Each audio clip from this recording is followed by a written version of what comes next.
Hi, I'm Dr. Mavrich. For those who don't know me, welcome to Mav's Corner.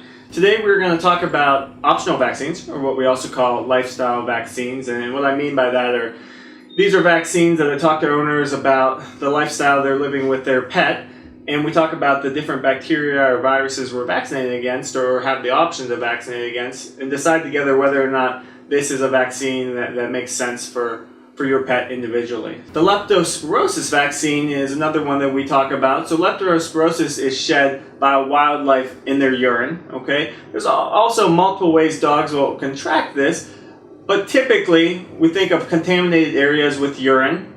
So from rats, obviously we have lots of rats here, but it can be deer and skunks and other wildlife. And what will happen is the dog will, lick that area, or they'll have a little scratch on their body, and they'll come in contact with that bacteria, and they'll contract leptospirosis. I would not say that it's super common in this area, but unfortunately we do have cases each year. And the problem is that dogs get very, very sick. They get very critical with kidney and liver issues, and that's why we talk to owners about vaccinating this for this bacteria, especially those are our highest risk population are going to be our dogs that going out to Virginia or Maryland and are hiking every week.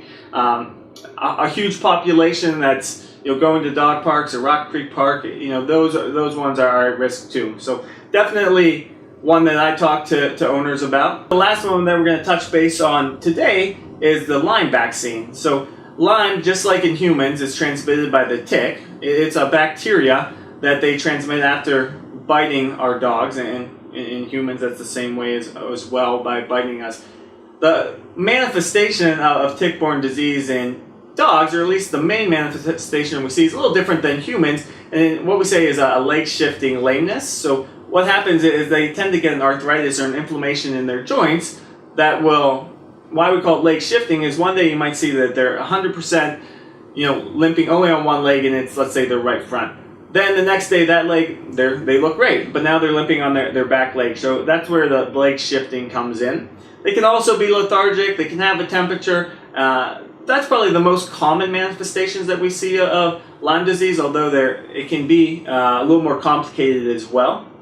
So we talk about this vaccine, highest risk population, obviously dogs that are going to be in the woods a lot, but there are ticks everywhere. As long as you're taking your dog outside, there is a chance of picking up a tick. Even I tell owners every winter I have a dog that comes in and I pull off a tick. So this isn't, the vaccine is not a replacement for good flea and tick prevention. Typically those go together. So I still recommend tick prevention, but in addition, you can think about giving this vaccine as a second defense. So when I'm talking about giving these vaccines, I'm talking about giving it, and then we'll have to give a booster in 3 weeks. So if you decide to give the vaccine, you should know that it'll take about 3 to 4 weeks until you're finally vaccinated, and then the vaccine is good for a year after that point. So every year you would come back and kind of continue to booster the vaccine. Thank you so much for stopping by Mav's Corner today. So please let us know if any of these vaccines, like I said, sound like